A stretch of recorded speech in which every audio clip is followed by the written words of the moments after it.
Tonight, state officials fingered in massive smuggling of subsidized fertilizer to Burkina Faso as NGO calls for thorough forensic audit. Smuggling of subsidized fertilizer is free for all in this district. It looks like fertilizer has a diplomatic passport because we see it being smuggled out and no one stops it. We'll hear from the NGO and get a response from the Agric Ministry. There were people. Also coming up, Asante Hene Otumfuo said to the Second Advocates a review of the 1992 Constitution to give traditional rulers defined roles in governance. And Supreme Court Justice nominee Professor Ashikote raises red flags over quality of legal education in the country, saying it's producing candidates who lack basic understanding of the law. There were people with law degrees who could not tell me the requirements of a valid contract. When I asked about the 31st December case, he said, the 31st December women's movement. And later on in business, government promises to quickly take additional measures to deal with banks that are hit by panic withdrawals. Black Stars head coach Kwesi Appiah is excited about Inter Milan midfielder Kujwa Summers' return to the Black Stars. Details later in sports.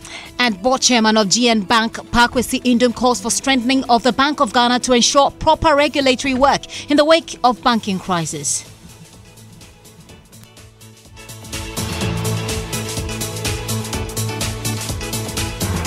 And then later on the flip side, do eggs by free-range birds contain more essential nutrients than those of exotic birds? We have details of that for you. Want to join us with your thoughts and comments here on NewsNite? Send us a WhatsApp 0244340437. My name is Evans Mensah.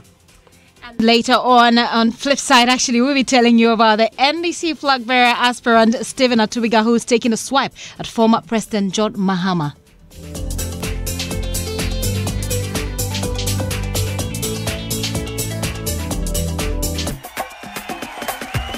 Trusted, innovative, financial services, providing inflation support and solutions. Customer-oriented, superior services. Your success our passion. Trusted, innovative, financial services, providing inflation support and solutions. Customer-oriented, superior services. Your success our passion. 10 good years of loyalty, service with integrity, protective of our Ghanaian brand. 10 years of excellence, 10 years of loyalty. Your success our passion. Oh yeah, your success our passion. Bond. Your success our passion. Don't come here, don't come in. Hey, 10 pesos, 10 pesos. Vodafone is 10 years old and is giving you an anniversary gift of 10 times bonus and 10 pesos call rate across networks. Browse for 10 pesos per megabyte. Call Vodafone or any other network at the same rate of 10 pesos per minute. That's not all, oh. Share your scratch card with 2 more people the Kikimi style, and the 3 of you will each enjoy 10 times the value of your card. Dial *135# to subscribe. Terms and conditions apply. The future is exciting. Ready? Hey, Yinchi, I noticed that all the national stadia in Ghana have lasted for decades. Oh, yes. But do you also know that the concrete bridges are also decades old? Yes. Only one company in Ghana can give you that guarantee, and that is Gasem. Cement that guarantees smooth finishing of plastering. That is the Gasem Super Rapid 32.5R. If you want to have strong blocks for any form of construction, use Gasem Super Strong 42.5R. For your time-tested bridges like the Adome, multi-story buildings, highways like the motorway, then it is Gasem Extra 42.5N. And the good news is, all these cement products are made right here in Ghana. Gasem, 3 cement grades, unique quality. Gasem, the nation builder.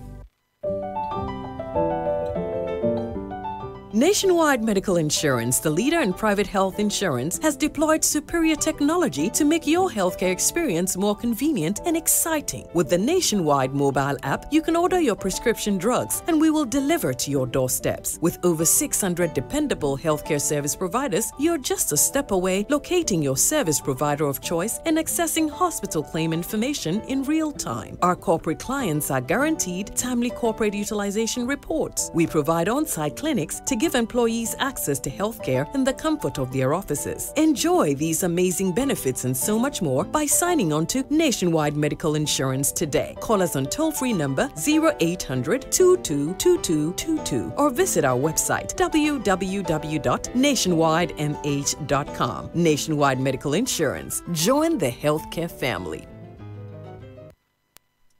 And you are still live on Joy 99.7 FM. My name is Evans Mensah.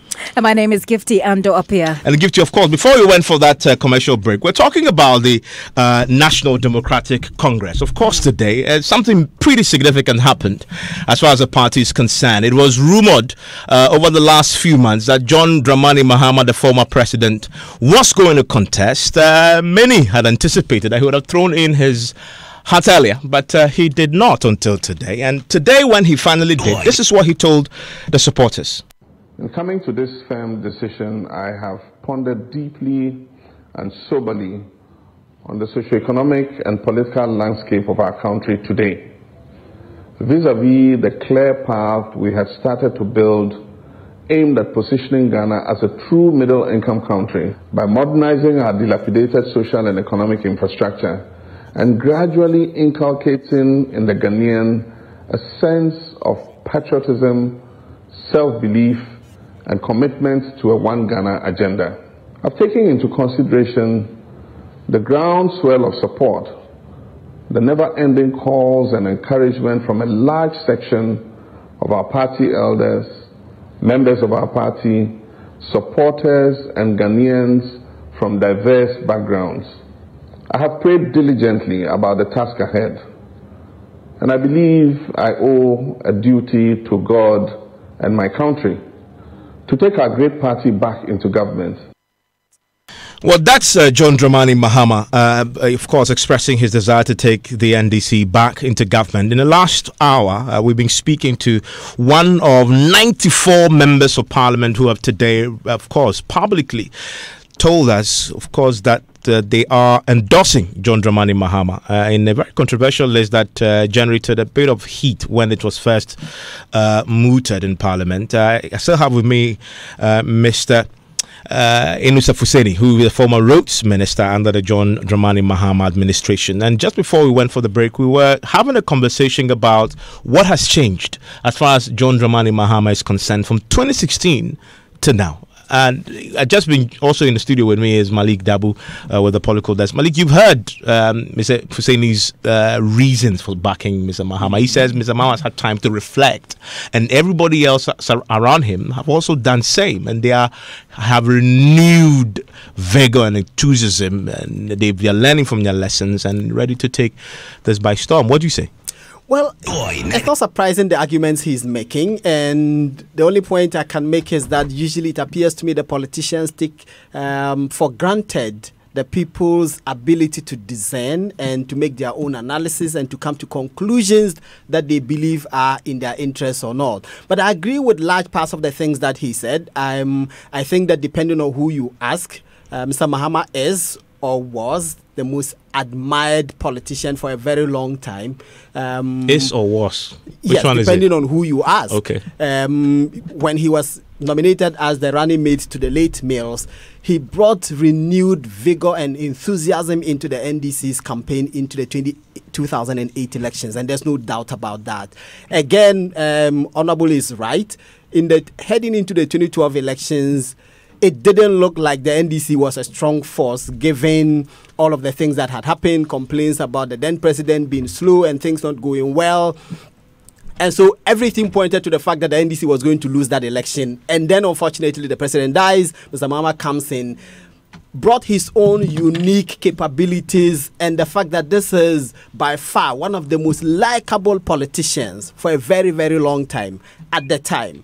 Unfortunately, the preponderance of opinion is that he disappointed many. And I was listening to Honorable Yunus Afuseni talking about the NDC at the time trying to break the jinx, and which is difficult to do. That is true. Except also that if you compare to our very recent history, the MPP tried to do same in 2008. Go and check the performance of the candidate then vis-a-vis the performance of the candidate Mahama in 2016. So 2008, the MPP was also trying to break the jinx, and then they put up a new candidate in the person of the current president. Go and check his performance. He forced the election into a runoff. Now you have an incumbent president also trying to break the jinx. What was the performance? Absolutely poor. Almost 1 million votes, and you pointed that out. So I think depending on who you ask, Mr. Mahama lost something. That he lost is persons who deeply admired him and had great confidence in his abilities to bring about the change that he represented and promised, felt that he did not deliver. The same people. And he's talking about party supporters who didn't come out and vote.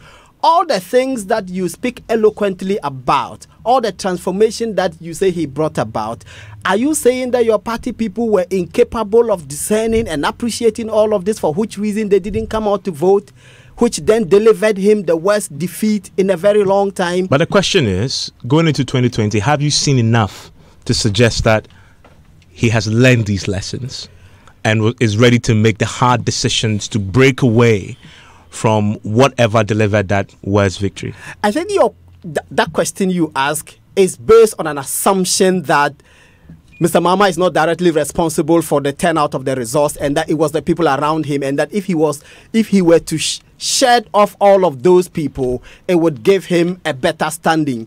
I do not particularly share the view. I think that many people will hold him directly responsible for the things that happen.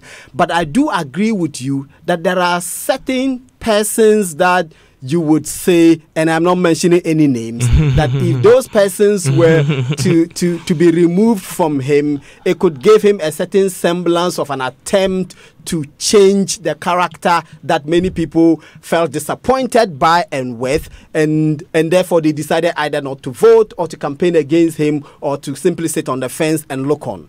So you can make argument both sides. He may make some changes, but he cannot make a total overhaul, because there are people who want to hold him directly responsible. Because remember that it was him and only him who decided who was close to him or not. Yeah. So if he brought people close to him and those people led him to a defeat, you cannot blame those people, because you have to blame him, because he was the one who brought them. Yeah. So I don't subscribe to the view that if he sacks all the people around him, that solves the problem. And very quickly, he's going to come up against some very formidable guys. Professor Alabi seems to be getting some unexpected heavyweight backing from the party.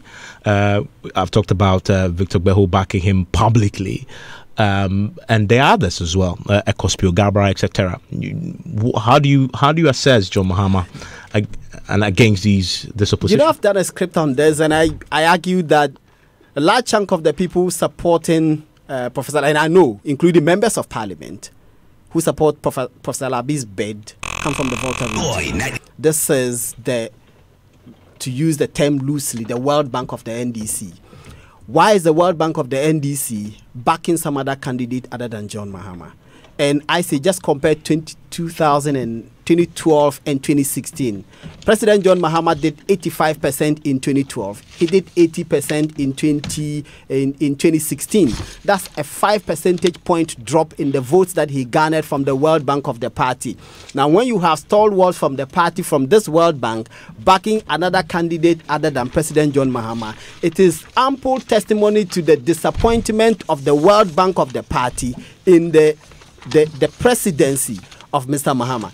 Of course, you still have a large chunk of people supporting him, and I've seen 94 people. Yeah, but because I was just pulling out that people list. Who tell us in confidence. Because in the Volta region, the MPs are this huge number of MPs who tell us in confidence that they don't back his and they will never back his bid. You've seen names here that I've told you that. But because They fear victimization, and how that victimization can happen, I don't know, but they fear victimization within the party, and so they will show their faces and they will publicly appear to back him. There are 22 members of parliament from the Volta region who have endorsed it. Absolutely, and we spoke to some of them on the radio.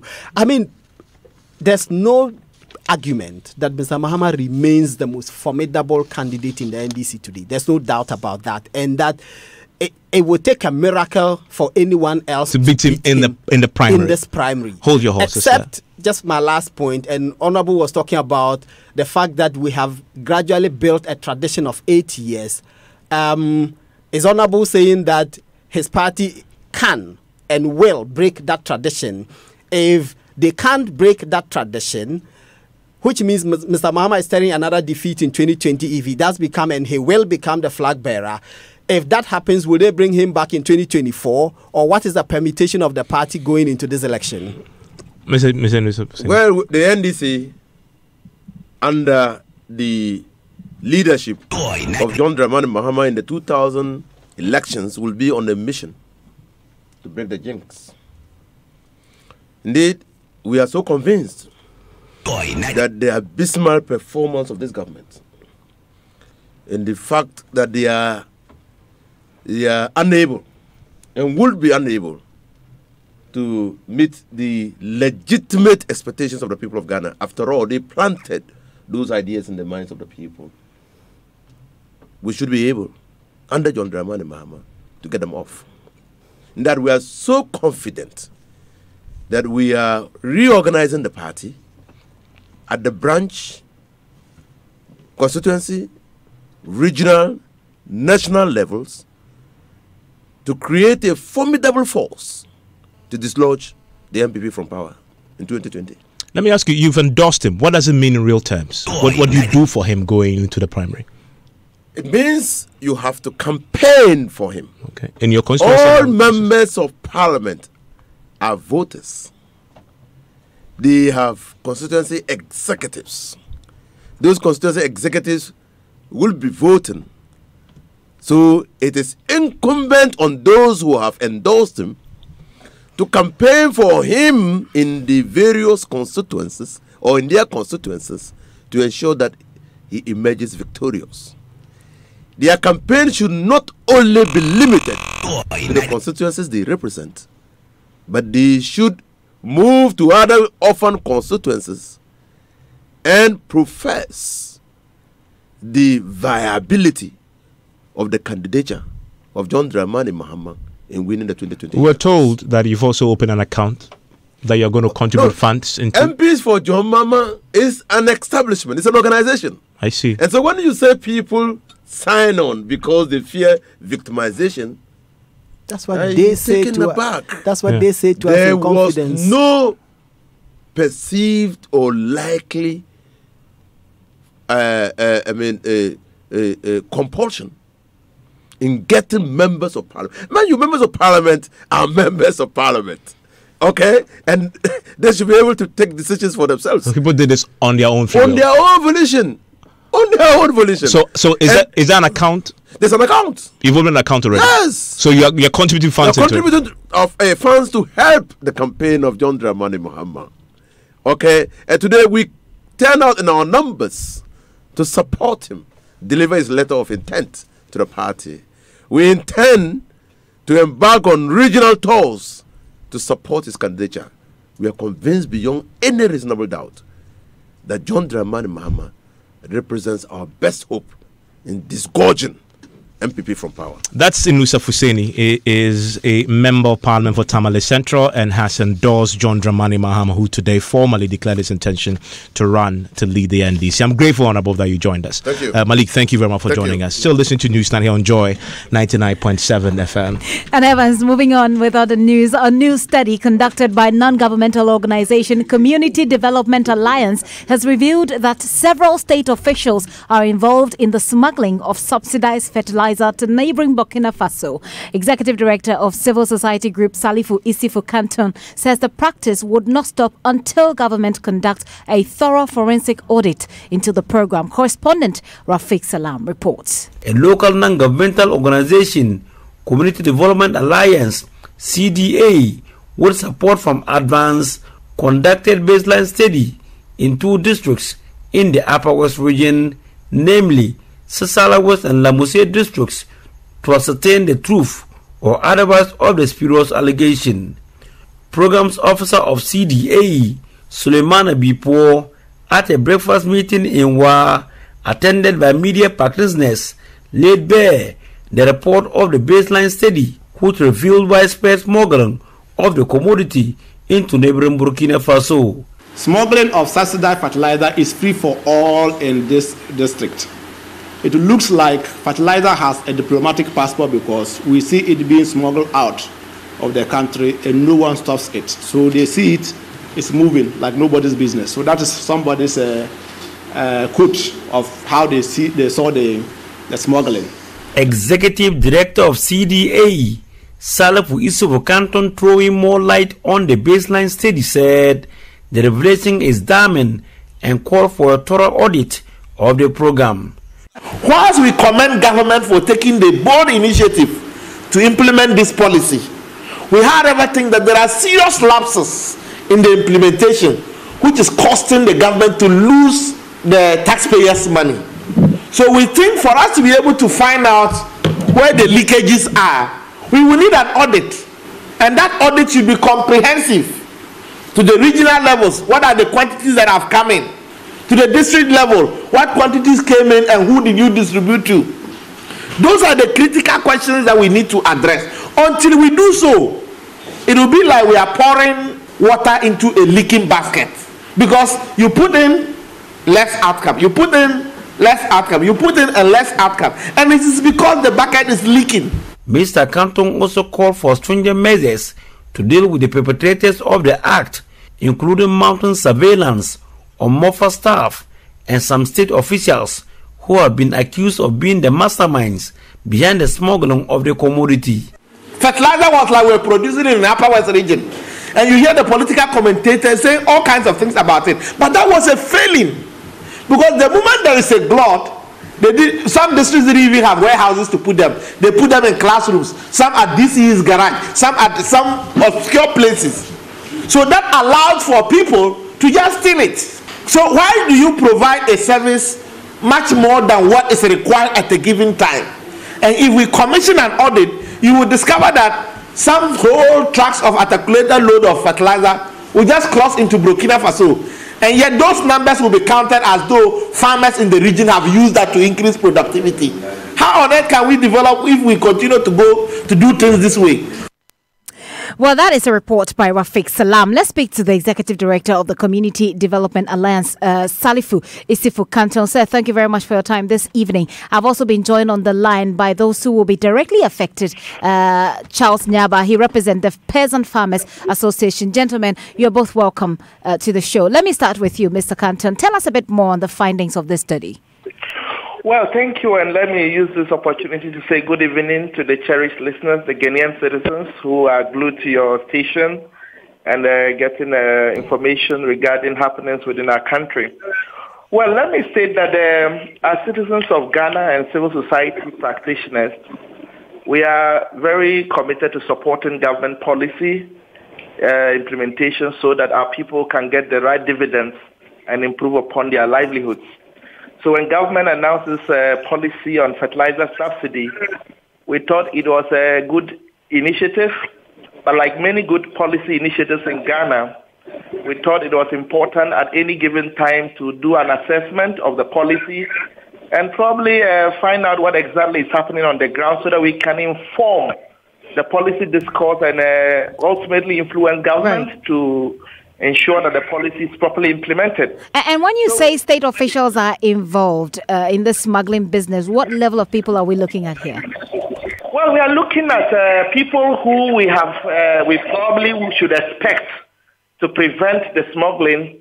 We are talking about people that are educated, people who probably are in a position, people who are directly involved in the implementation of the program, people who are directly supervising the implementation of the program, and ordinary people who probably also are businessmen but connected with the various political parties and with serious party affiliations. These are the category of people that were mostly identified as those behind the massive looting of subsidized fertilizers that the country is currently implementing under the subsidy program. So this is a scientific research that you have done. Are there any names to the politicians you mentioned?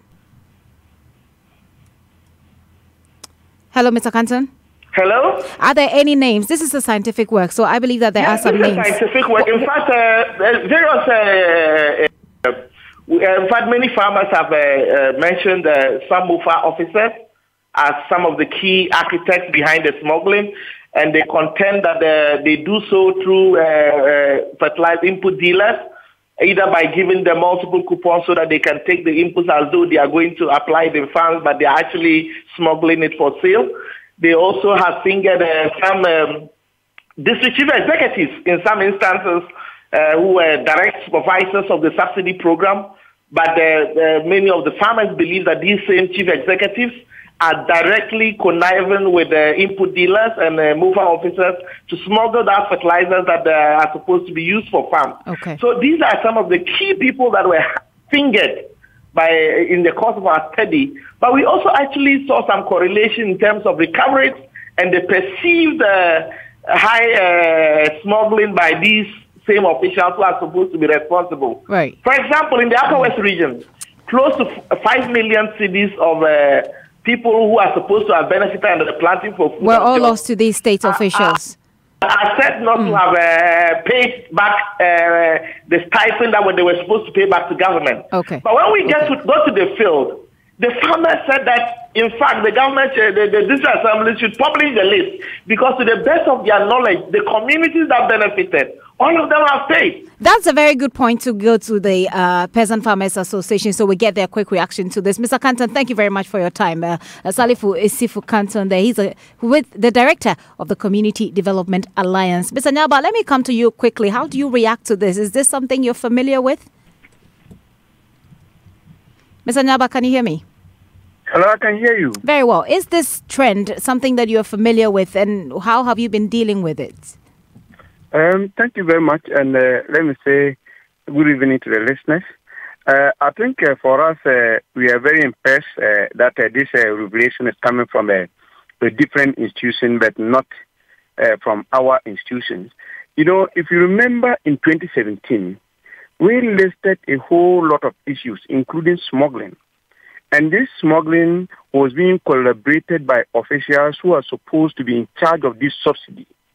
Now, when it comes to reporting to the ministry, the same people then go back to say that farmers have not paid. They took the subsidy and they refused to pay.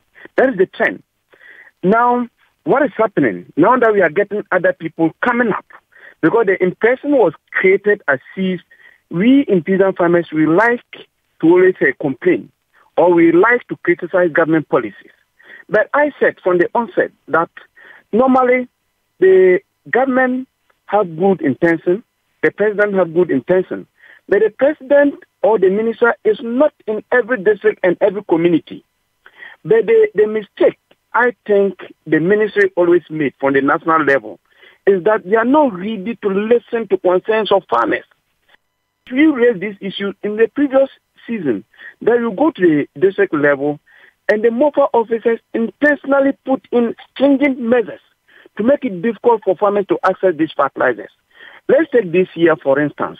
There was a directive from the minister from Accra that if a farmer wants fertilizer to buy, and that farmer had already buy seed or he had his own seed, the MOFA at the district level should sell the fertilizer to them.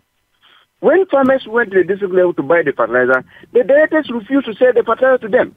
I personally reported this issue to the minister.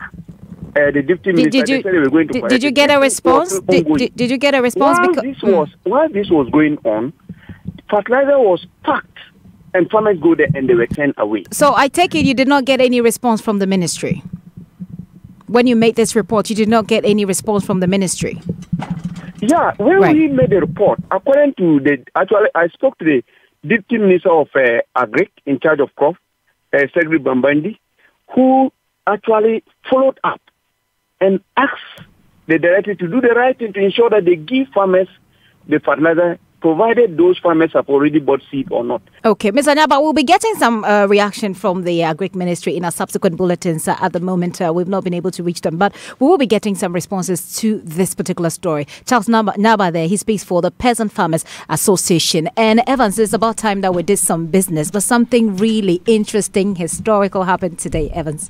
And when we return from business, Asantehene Otumfuo II is calling for a review of the 1992 Constitution to give traditional rulers defined roles in governance. And this followed a historic day when he paid a visit to the Ochihene, of course, today in the Eastern region. We have details of the story and more here on NewsNite. Hello, George. And hi, Evans. And some banks and now savings and loans, microfinance companies, they've been hit by some panic withdrawals because of developments in the banking sector. Government is promising that they'll quickly take some measures to deal with that. And Evans, since we started producing oil in 2011, any idea how much we've earned as a country?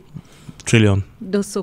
We've got $4.4 billion. I'll tell you how it was shared in terms of actual revenue. I'll tell you more. The business news on Newsnight is brought to you by MTN Business. Welcome to the new world of business. Kingdom Books and Stationery, your number one-stop shop for all your office essentials. Heaven Plus insecticide mosquito spray, pleasant on humans, tough nightmare on insects. United Pension Trustees, my own pension Papa, and Mark Autopa, distributors of Suzuki pickups and Chevy vehicles. That's the sound of my heart breaking the first time I said I wanted to be a cassava farmer. Thank you. But this was when I graduated with first class honors in agriculture. Oh, my first harvester. The last harvester I ordered online. That's people seeing my fresh cassava page on Facebook and Instagram. And endless number of calls for my quick fufu all year round. There are beautiful connections that bridge humble todays to amazing tomorrows on Ghana's #1 network, everywhere you go.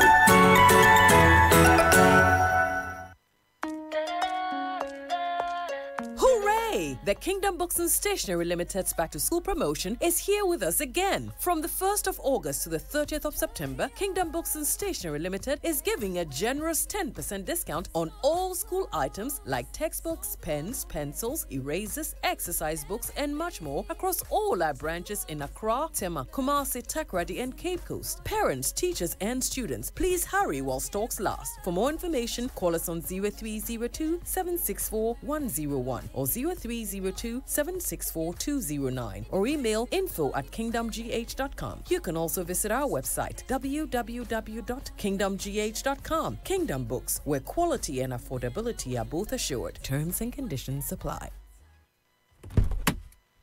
That is a sweet sound of excellence.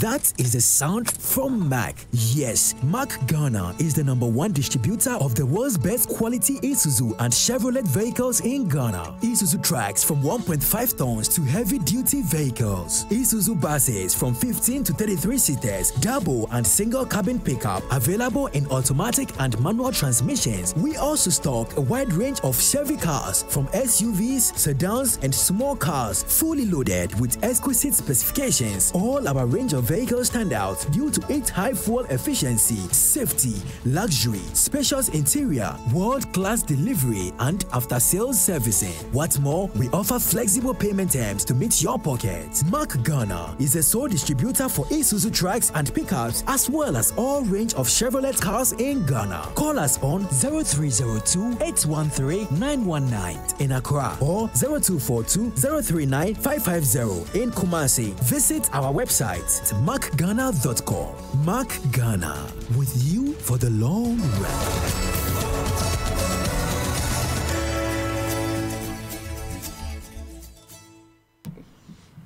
You welcome back to Business on Newsnight, and government has promised it will quickly take additional measures to help deal with the panic withdrawals that has hit local banks. Now, some industry watchers say this has resulted as a result of the recent challenges that has hit the banking sector. It has already forced some 3 local banks to turn to the Bank of Ghana for liquidity support.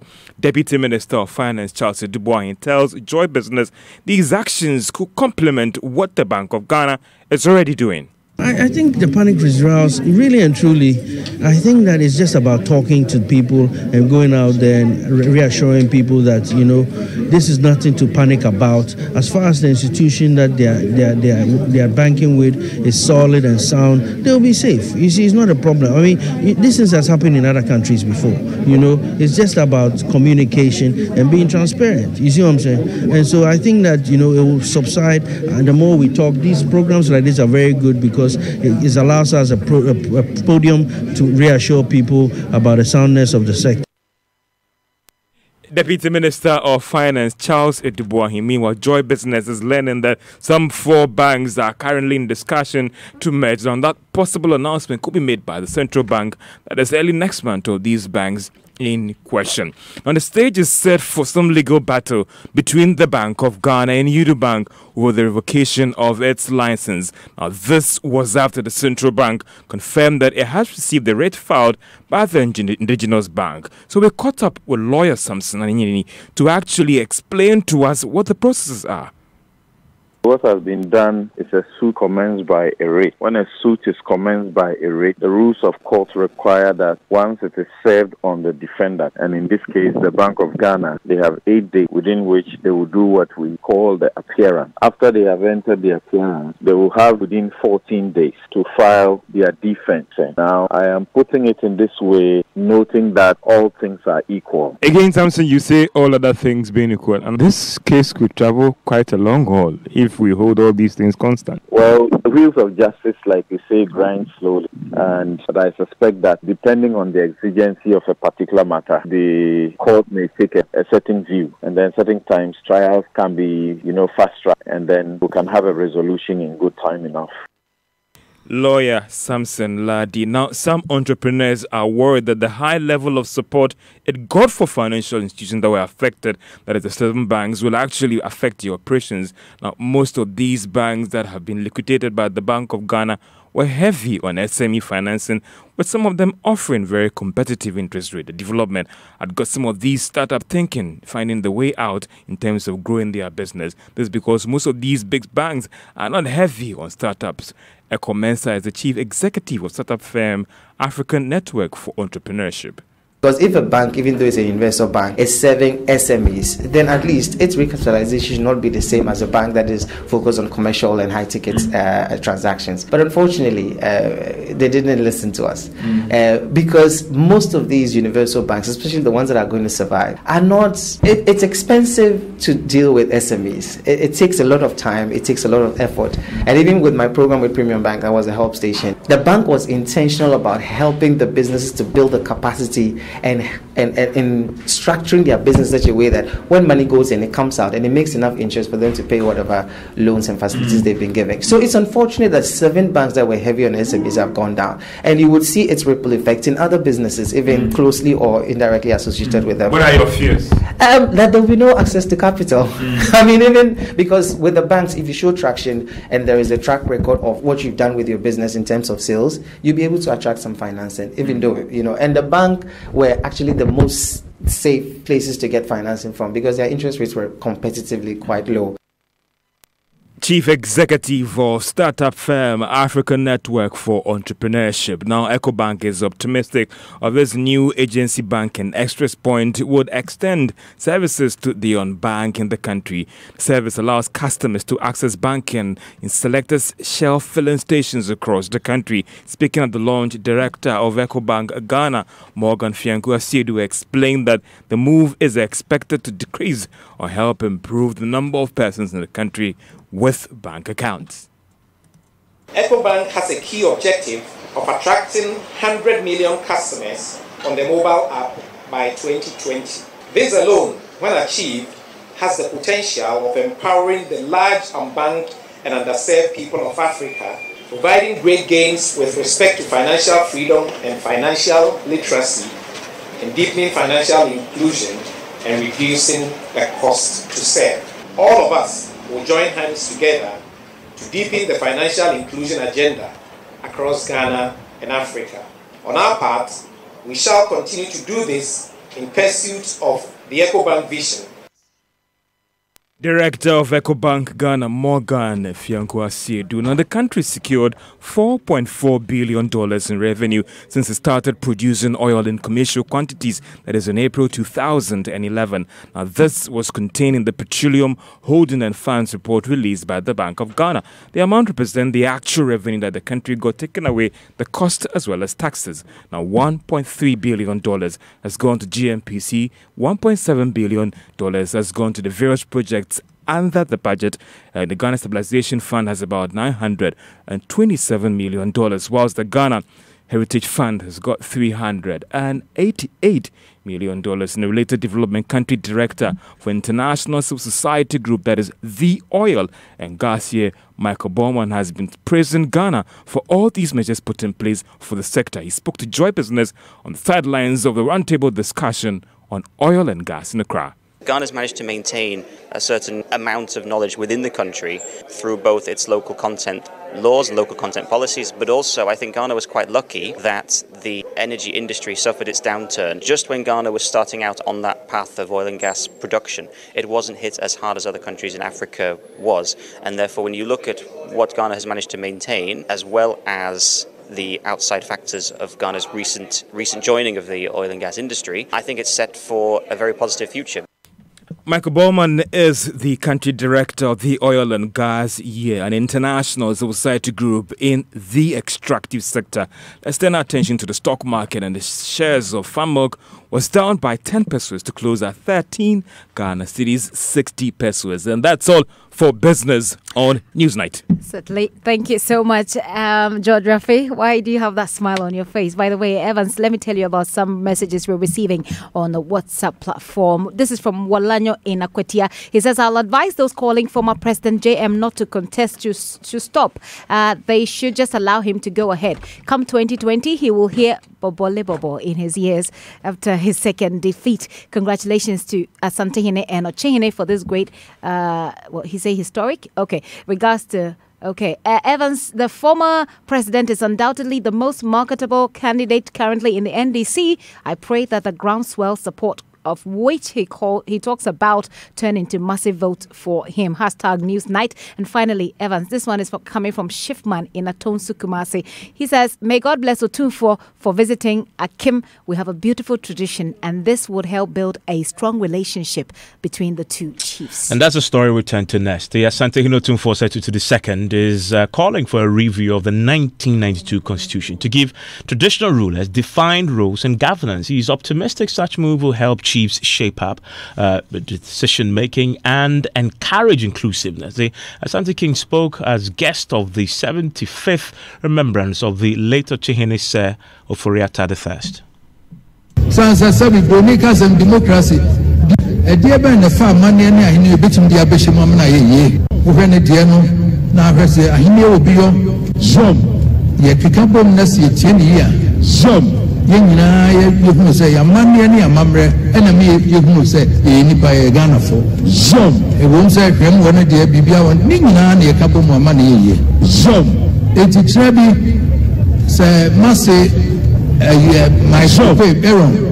So to Parliament na mo sisi ade na mo sa anyi wo bio zom na mo say constitution na e tro no a ye de afrafra ma brofo de na ye de aye no zom na say ni hu dwuma ne ye nwene ho say e de ben na fa mane ne ahene obetim de abehye mom na ye zom ama boa ma Ghana amamwo akosoro zom sansa sabi bonika sem democracy bia ni ho e chairman hia kabi so bin kabi ho na wo ajame Baya was a zom yabanodom zom nanso ye besua de na for ataye zom na ya to aso ayebi e jo so me damia osajfo ase papa zom one na pamfo no tima ase ye to yensa frɛ zom ma ase papa. So that's Otumfuo they're talking about the need to review the constitution, but he also talks about how there's no democracy like what is practiced at his own palace, the Mensha Palace in Kumasi, and that of course the what we have in terms of the chieftaincy institution is a strong one that deserves a place in the affairs of state. Right.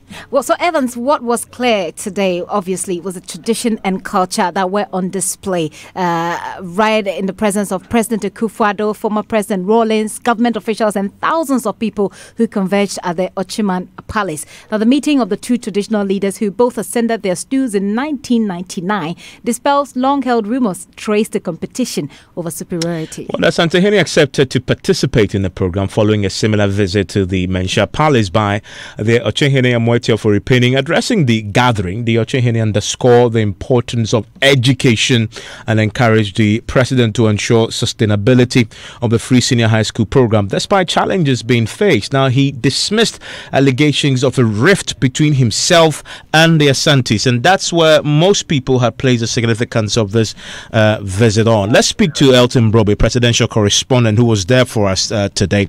Elton, how did the Ochehene explain how significant this visit is to dealing with this perception that the Achems and Ashantis have had this long-standing rift?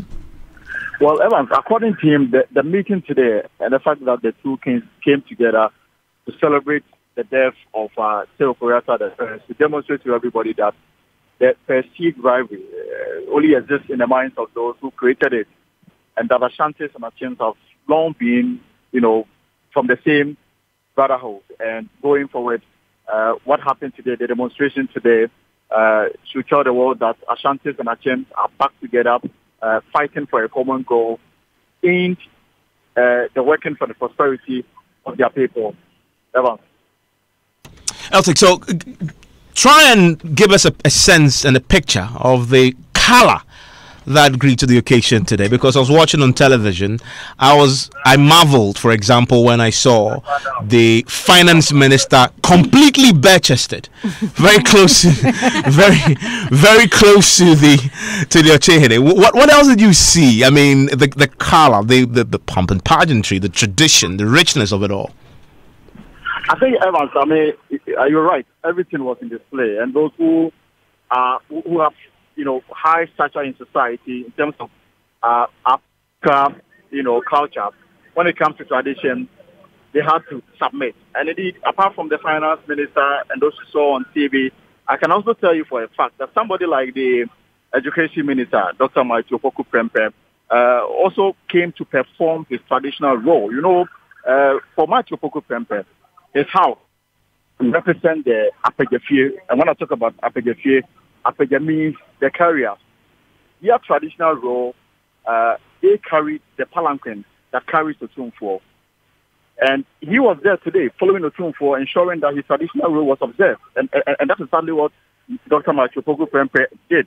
Despite the fact that he's an education minister, he was behind those who were who carried the Otumfuo to the Durban grounds. And you can talk about the finance minister, some MPs from the Ashanti region who also came there to perform the traditional. I saw a lawyer who led those who were firing, the weapon into the air, and he told me that, that's exactly the traditional was assigned to their home, and he came to perform just that role. So there's a saying in Malaysia that no matter how big you are, when you come to Malaysia, you are a nobody, and that's exactly what happened today. Despite their stature in society as ministers of state, when it came to tradition, they had to submit exactly what they did today. Well, Elton, thank you very much. Elton was there and enjoyed the rich Ghanaian tradition on display today. And let's have a conversation about this, Certainly. shall we? Even though, Evans, it looks to me as though you were quite obsessed with the finance minister. Oh, yes. He was completely bare-chested today. This is proper tradition. That picture should be on I'm pretty media. sure it's circulating. It is indeed. And I have in the studio here Nana Ansah Kwao. Nana Ansah Kwao, of course, is Nana Ansah Kwao the fourth. He's the chief of Edumasa Nana. Right, Nana, you're welcome to the studio. And Evans, earlier this afternoon, I was having a conversation with Nana on the pulse, and we were predicting the messages or the speeches of these chiefs, kings, and what they were going to say. And each time Nana made a prediction, they just said it. The first thing they said was what he said. Steeped in tradition. So, yeah, I believe so. Nana, would you say that this settles the matter once and for all, what we've seen today? Oh, I think so. It's it was so grand. I'll be surprised if anything else comes out of it. First of all, congratulations to the two kings for bringing this day together, making this day happen. For traditional, it's very big. It's huge, huge. What makes it that significant? Evans, if I bring it to today, assuming I did something really, really, really bad to you, end your life critically. You then come back and end two of my family members' lives, and then a few years down the line, we have to sit down and break bread. So it's letting go a whole lot. What you're saying are historical facts, Very right? Historical between facts. the Achims and the Ashantis. But you see, the thing that's stipulated in tradition is we always speak in present terms. Okay. And if you listen to the Asantehene, he spoke about where he came from, how he saw Okonfanochi, how he went to Akwemu and left, but he was talking about his, Osei to the first. That's like, God knows how many hundreds of years ago, but he said it was him. And so if something bad happens to a chief, they still refer to him as, you were the one who perpetrated this bad or this evil towards me. I think it has its good side and bad side. The good side is that it makes you, repeat the mistake. And the bad side is that maybe we hang on to things for too long. And I hope other chiefs, because there are so many other tribes who have these tensions brewing. And I pray that they use this to start patching so many things. So many chiefs will use this to patch their differences up. But today has been, if the Bible and the Quran was still being written, this would definitely get a chapter. Nana Sakal there. Wow. Nana, thank you so much for explaining that to us and helping us bring some context to that matter. Evans, I'm sure, was very excited about what happened today. But Baba is here. Yeah, I was also maybe I have a question about that. The bare-chestedness. What's the significance? It's a sign of humility. It's a sign of humility. And the finance minister is an Ohenenana. And they are the ones that have to sit close to the king. They are sort of like the immediate. Because I saw him and Nana Asantibidi too. Yeah. Asantibidi too is a Pejahene. Okay. So it's literally head of state protocol. But he wasn't as bare-chested as the finance minister. As a finance minister. No, he won't be because he's a Pejahene. Okay. So he would only have to bare his shoulders, if he's going to talk to Ochehene. But for the Ahenenana, they should all be, bare-chested, and they sit close to the king, guard the king, and attend to his immediate needs. It doesn't matter how high you have written in society. When you come home, you're Ohenenana. Have to submit. Wow. Well, interesting. Let's talk to one Ohenenana.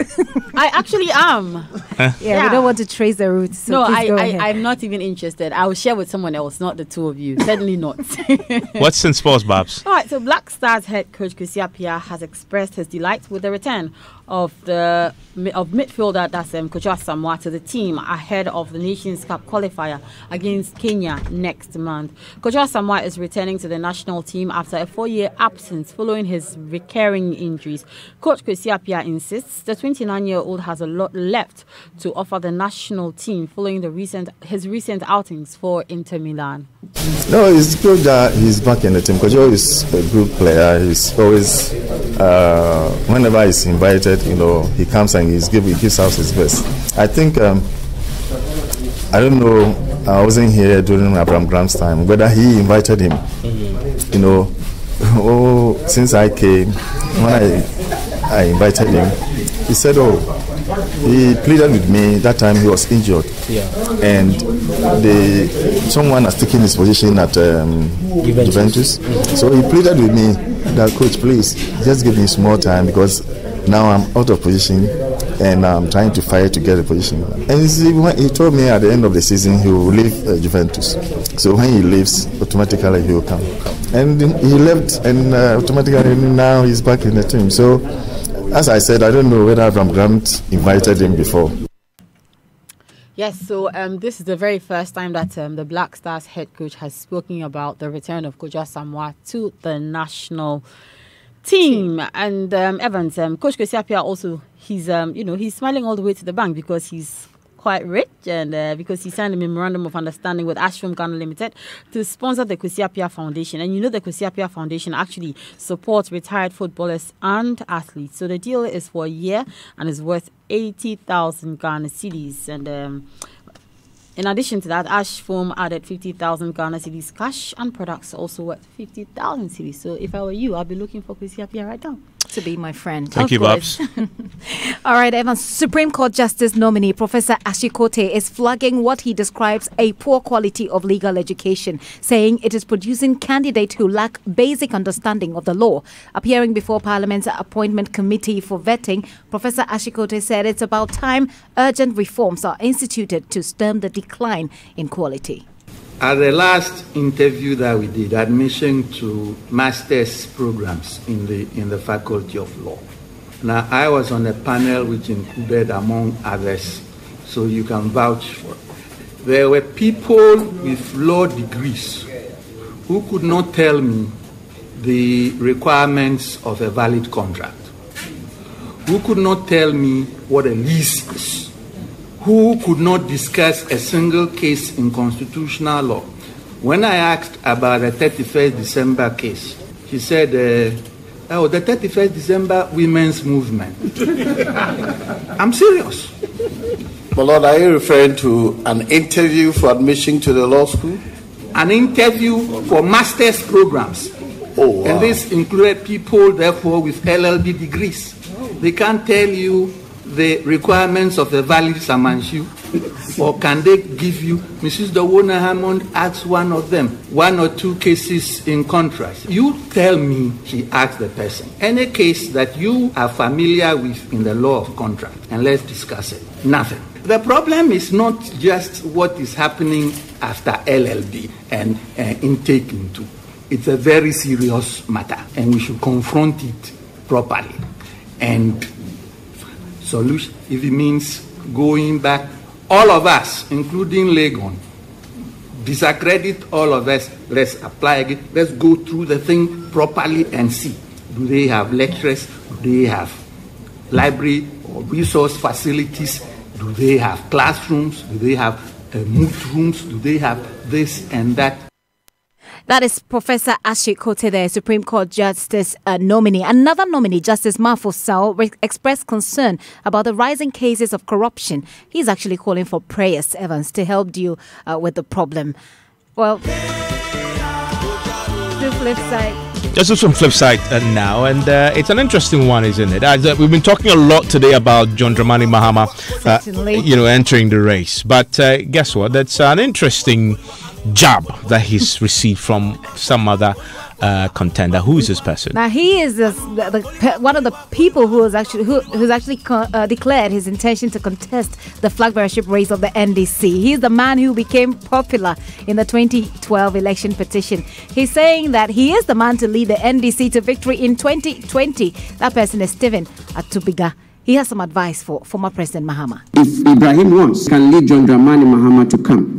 I will match them dollar to dollar, city to city. JDM stands taller than all of us. Because we president, we vice president. Benjamin Chadian, so the legacy in this country is shown black and white. Obi Awaji Tumimi is not able to match up. But having said that, don't forget the presidency. Enya Sebi Obama Obama Noma form.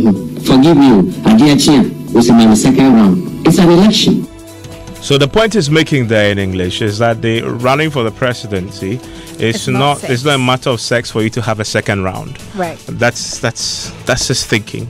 Well, let that sink in. It has sunk in. I'm not asking you any questions on the back of that. Well, I haven't said he should. My name is Evan Spencer. My name is Gifty, and up here. Enjoy the rest of your evening.